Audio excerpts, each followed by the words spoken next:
Olá, boa tarde a todos. Meu nome é Arthur e eu estarei apresentando o trabalho intitulado Modelagem e Otimização de Suspensão de Ônibus Articulado, sob a orientação do professor Herbert.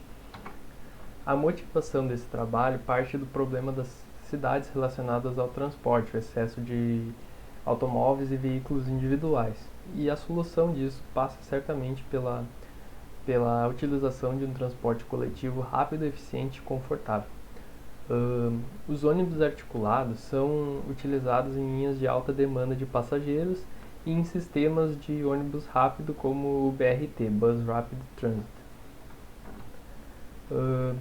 Então, como objetivo, esse trabalho tem o modelamento numérico de um sistema de suspensão de ônibus articulado, a implementação do perfil de pista com obstáculo transversal à lombada, a avaliação dos níveis de vibração e conforto nesse tipo de ônibus, aplicando uma otimização com uma abordagem multi-objetiva para a melhoria de parâmetros de conforto dos ocupantes.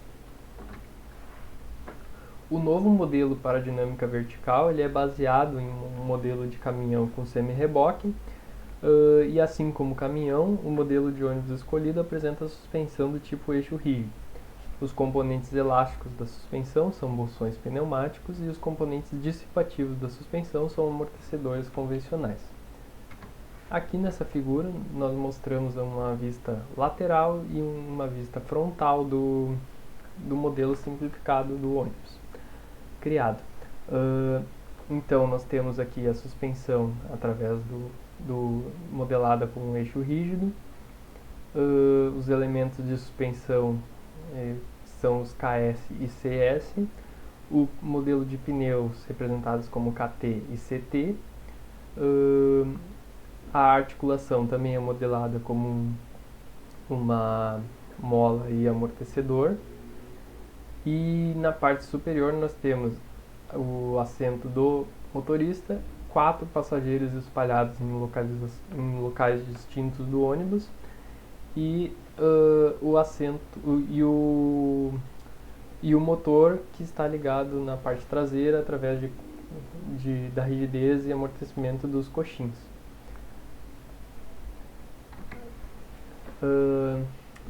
Aqui nós temos então os 18 graus de liberdade do modelo, sendo os 3 primeiros relacionados ao deslocamento vertical da suspensão, os 3 seguintes a rolagem do eixo da suspensão, o do 7º ao 9º o deslocamento vertical, a arfagem e a rolagem do corpo frontal, do 10º ao 12º é o deslocamento vertical, a arfagem e a rolagem do trailer, o reboque do ônibus, parte traseira.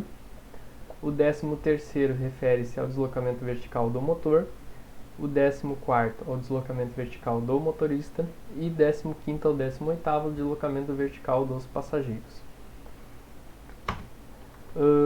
Feito isso, nós podemos aplicar as equações do equilíbrio através do somatório de forças e momentos para elaborar as 18 equações dos graus de liberdade do problema. Então, partindo do primeiro grau de liberdade, nós aplicamos o somatório de massas vezes a massa vezes a aceleração, resultando no somatório de forças. Então nós temos que, relacionando aqui as rigidez e amortecimentos que estão presentes no modelo. Note que eles estão relacionados a ZW12, ZT12, que são variáveis auxiliares. Essas variáveis são relacionadas diretamente com os graus de liberdade principais, sendo, por exemplo, ZW12 é igual a ZW1 menos a rotação provocada por φW1 vezes esse braço de alavanca. Então, nós podemos assim substituir essas relações implícitas e obter, reorganizando as equações, elas em termos das variáveis dos graus de liberdade principais. Assim, nós poderemos montar posteriormente as matrizes de massa, rigidez e amortecimento do problema, E no outro lado da equação nós temos as forças externas correspondentes ao perfil de pista. Desculpa. Para o quarto grau de liberdade, aplicando o somatório de momentos, nós temos a mesma coisa. Aplicando as relações implícitas para obter em termos dos graus de liberdade principais, nós obtemos a seguinte equação, que pode ser utilizada para a montagem das matrizes. Os algoritmos de otimização, então, para a otimização multiobjetivos, utilizam o conceito de fronteira de Pareto. A fronteira de Pareto serve para classificar diferentes soluções e descartar aquelas que não são ótimas do ponto de vista de projeto.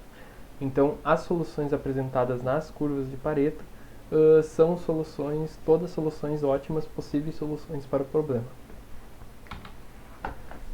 O algoritmo utilizado usa o núcleo de equações do QPSO, o Quantum Particle Swarm Optimization, que ele por sua vez é baseado no PSO, a Particle Swarm Optimization, ou otimização do enxame de partículas, que usa a posição da partícula e a velocidade para determinar a trajetória dessa em direção ao ponto ótimo, fazendo uma analogia à natureza com o enxame de abelhas ou a revoada de pássaros. O QPSO é uma modificação onde as partículas atuam de acordo com princípios da mecânica quântica, o princípio da incerteza de determinar a posição e a velocidade da partícula. O MO-QPSO ele é baseado no núcleo de equações do QPSO e é a implementação do modelo do problema multiobjetivo. Foi inicialmente implementada por Albaite e esse algoritmo MO-QPSO se mostra eficiente para a resolução de problemas de otimização de suspensão. O perfil de pista utilizado é gerado pela norma ISO 8606 e corresponde ao perfil C que está nessa norma. Além disso, o veículo também passa pela lombada, que é normatizada pela Resolução 600 do Conselho Nacional de Trânsito, sendo do tipo A esta própria para o trânsito de veículos de transporte coletivo, com velocidade máxima de 30 km por hora, sendo esta velocidade utilizada na análise. O método de Newmark é um método utilizado para integração numérica da equação de movimento, sendo M, C e K as matrizes de massa, amortecimento e rigidez, e F as forças externas da pista. Nessa figura acima nós podemos ver o corte transversal da lombada, e na figura abaixo nós temos o perfil de pista no tempo, onde a gente cabe ressaltar a defasagem entre cada uma das trilhas para as rodas, para os eixos, né, que corresponde justamente a cada um dos eixos passando em um determinado tempo na lombada, né, conforme o caso real. Aqui estão então as funções objetivos, sendo a aceleração RMS do motorista e a aceleração RMS dos 4 passageiros. As variáveis de projeto então estão relacionadas no intervalo entre 75% e 125% dos valores nominais, e tal intervalo é escolhido para que elas recaiam sobre suspensões comerciais, sobre peças comerciais utilizadas. Aqui na tabela então a gente pode ver os valores nominais da rigidez da suspensão, rigidez da articulação, amortecimento da suspensão e amortecimento da articulação, sendo essas as variáveis de projeto escolhidas. A função de utilidade F-rank ela é utilizada para escolher uma solução dentre as ótimas para análise, para a comparação dos resultados. E ela é definida como a soma ponderada das funções de objetivo, e nesse caso o peso é escolhido igual a 1. Então a função se torna uma simples soma aritmética. Os parâmetros utilizados para o MO e PSO foram a tolerância entre as soluções de 10 na menos 4, o número de partículas 150 e o número de iterações 2000. Como resultado, obtemos 520 soluções não dominadas compondo as fronteiras de Pareto e 335.000 chamadas da função objetivo. Aqui nós podemos ver então as soluções das fronteiras de Pareto graficadas bidimensionalmente. Lembrando que como temos 5 funções objetivas e isso refere-se a um espaço multidimensional, e aqui estão os cortes bidimensionais das fronteiras.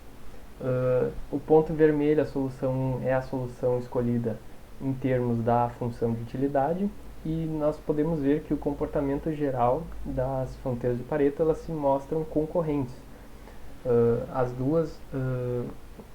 duas variáveis se mostram concorrentes, com exceção do primeiro gráfico, onde o comportamento se assemelha a uma reta crescente. Então, uma melhora da aceleração do motorista implica também uma melhora da aceleração do passageiro 1. Isso pode ser explicado pois ambos estão bem próximos, em locais bem próximos no ônibus, né?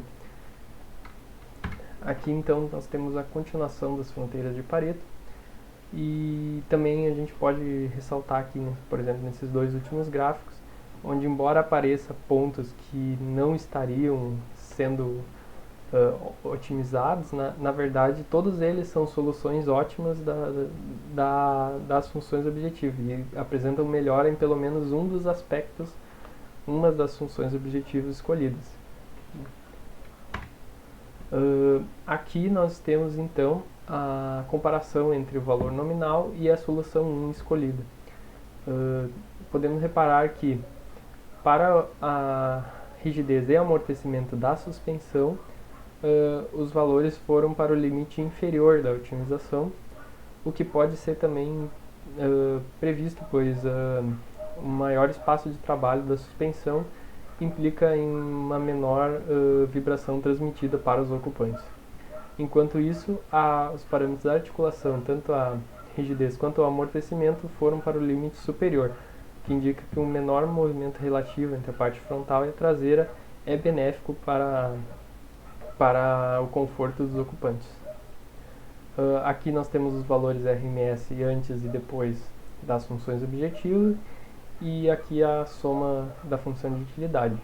A gente pode perceber então que uma diminuição em torno de 20,5% é percebida em todas as funções objetivo para o ponto ótimo escolhido.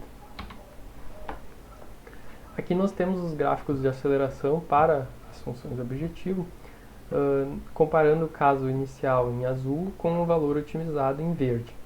Repare que em todas elas há uma melhora na amplitude geral das oscilações, o que implica um menor valor RMS, mas ainda assim há uma diminuição também nos picos maiores de oscilação, ainda que não seja a função objetivo analisada, e sim o valor médio das oscilações.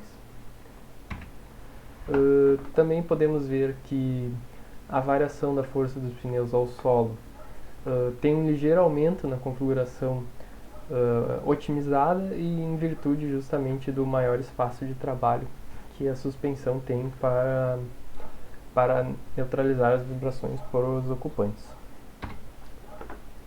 Como conclusão, então, nós temos o sucesso do modelo numérico implementado, o resultado da otimização, que apresenta diminuição geral de 20,5% nas acelerações RMS, e as sugestões para os trabalhos futuros passam pela definição de diferentes funções objetivas para o problema, a otimização de diferentes variáveis de projeto, como parâmetros geométricos, a avaliação de níveis de conforto de acordo com normas, tanto para os passageiros quanto para o motorista, a implementação de dinâmica lateral e a obtenção de dados de projeto industrial e medições experimentais com veículo real para uma